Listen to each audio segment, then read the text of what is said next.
Ça y est, ça se précise. La fin de l'histoire entre Chelsea et Enzo Fernandez. Manchester City prépare une offre comprise entre 150 et 160 millions pour Enzo Fernandez. L'offre arrivera aujourd'hui ou demain. Je pense qu'avec un tel montant, personne ne va le retenir. Parce que Chelsea, aujourd'hui, je pense qu'on est OK avec le fait de le vendre. On voulait juste pas le vendre au rabais. Entre 150 et 160 millions, on fait une plus-value là-dessus. Donc je pense que tout le monde est content. Après, ce que je comprends pas, c'est qu'il y a une semaine, Chelsea a fait savoir que si Manchester City voulait Enzo Fernandez, c'était 140 millions, à peu près. Chelsea a donné un délai à Manchester City. Manchester City, ils ne sont pas revenus à la charge.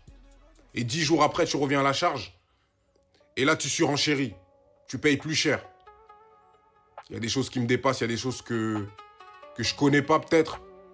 Ou peut-être que c'est la performance de Manchester City, la performance des milieux de Manchester City, qui a fait prendre conscience aux dirigeants qu'il fallait vraiment prendre Enzo Fernandez. En tout cas, moi, ça me convient si, après son départ, on arrive à récupérer un milieu de terrain. Parce que pour moi, si on perd un joueur comme Enzo Fernandez, il faut forcément récupérer un autre. Je vois qu'il y a des noms qui circulent.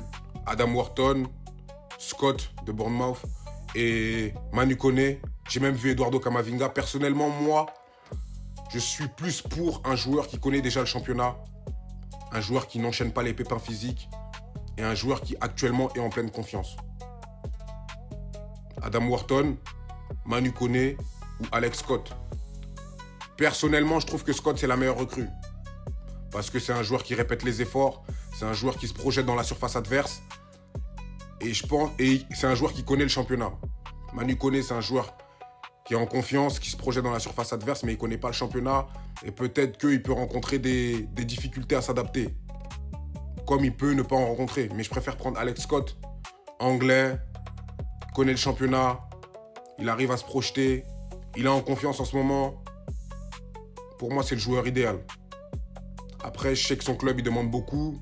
Mais si on arrive à récupérer entre 150 et 160 avec la vente de Enzo, ce serait intéressant de pouvoir les remettre pour réussir à attirer Alex Scott.